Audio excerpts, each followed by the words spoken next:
आज हमारे पास बहुत ही क्लासिक प्रॉब्लम है एक बीएफएस की। इसमें हमारे को रोटिंग ऑरेंजेस दे रखे हैं।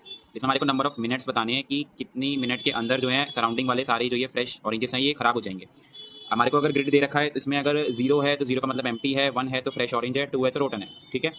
अब ये इसमें कंडीशन ये है कि जो क्रॉस वाला है रोटन वाला, इसके जो सराउंडिंग वाले हैं right left up and right left up down, ये चारों के चारों खराब हो जाएंगे अगर वो वाला है, ये रोटन है तो।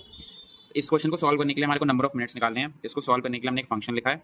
इसमें हम इंट टाइप का आंसर रिटर्न करेंगे क्योंकि वो नंबर ऑफ मिनट्स हमने फ्रेश काउंट करने हैं, उसको हमने इनिशियलाइज कर दिया जीरो से, रो ग्रिड डॉट लेंथ से, और कॉलम जो है grid zero dot length. Grid zero ये वाली लेंथ होती है, इसकी जो लेंथ है वो नंबर ऑफ कॉलम्स है, क्योंकि इसकी लेंथ अगर तीन है तो हमारे पास एक दो तीन कॉलम है। ठीक है। ग्रिड डॉट लेंथ से क्या होता है, हमारे पास नंबर ऑफ कॉलम्स निकल जाते हैं, एक दो तीन। ठीक है। ये रो आ गई, कॉलम आ गए। इसके बाद हमने फटाफट एक क्यू को हमने इनिशियलाइज कर दिया जिसमें हम इंट टाइप के एरे को स्टोर करेंगे। ठीक है। उसके बाद हमने एक फॉर लूप लगाया डबल वाला, जिस क्योंकि ये मैट्रिक्स है, 2D है, तो हमने इसमें अगर 2 है तो हम क्यू में ऐड कर देंगे कि वो रोटन है। लेकिन अगर हमारे पास 1 है मतलब वो फ्रेश है, तो हम फ्रेश काउंट हमारे को प्लस प्लस करके फ्रेश काउंट निकाल लेंगे।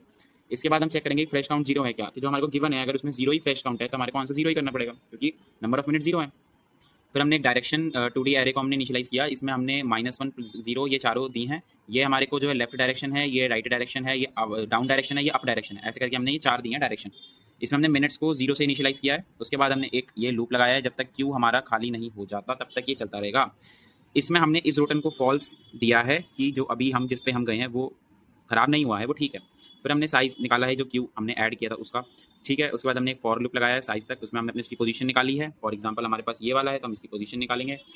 उसके बाद उसमें पोजीशन निकालने के बाद उसका रो उसके कॉलम को डिफाइन करेंगे। उसके बाद हम जो हमने डायरेक्शन के नाम से जो हमने ये दिया था, हम वो उसमें प्लस माइनस करेंगे। पहले हम -1 0 को -1 को रो में प्लस करेंगे, कॉलम में प्लस करेंगे जीरो को। फिर हम उस बाद नेक्स्ट वाले में ये ऐड करेंगे, ये ऐड करेंगे, ऐड करेंगे, ऐसे करके हम चारों तरफ अप डाउन लेफ्ट राइट हम चारों डायरेक्शन में चेक करेंगे। क्या चेक करेंगे कि ये कंडीशन सारी की सारी ट्रू है कि नहीं, कि जो नई रो है वो जीरो से बड़ी है कि नहीं, ऐसी रो से छोटी, रो की जो लेंथ है उससे छोटी है कि नहीं। ऐसे ही हम कॉलम में चेक करेंगे।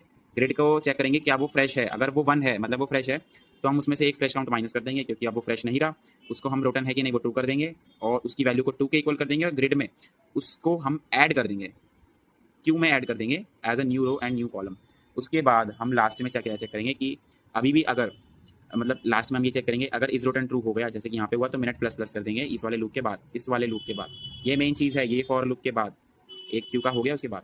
फिर उसके बाद अगर फ्रेश काउंट जीरो है तो मिनट रिटर्न कर देंगे, नहीं तो -1। ये बहुत सिंपल है समझना, लेंथी लगता है बट है सिंपल।